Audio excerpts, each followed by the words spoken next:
25. Тогорочне число новинок Ruske slovo už so zvipatrunkom naslovného boku nahaduje aktuálny ljetný temi, jak co to tlačitba jarcu i predstojaca žatva žita, a tiž i nejchodzaci 57. festival ruskej kulturi Červena ruža 2018.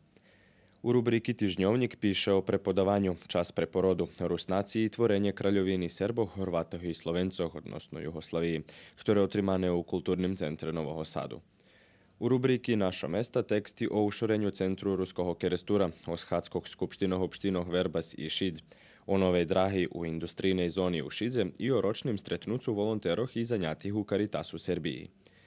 Na bokoh rubriki Ekonomija teksti o produkciji malinoh i jahodoh u Đurđove, o urožaju jarcu, o rozhvarkoh predsjedatelja opštini Verbas s predstavnikami fonda Evropski roboti i o Shatski opštinskej radi u Kuli. Na bokoh rubriki Ljuze, rok i život stretnut se s dekedišnjim horjakom Mirkom Majherom z Bikiću.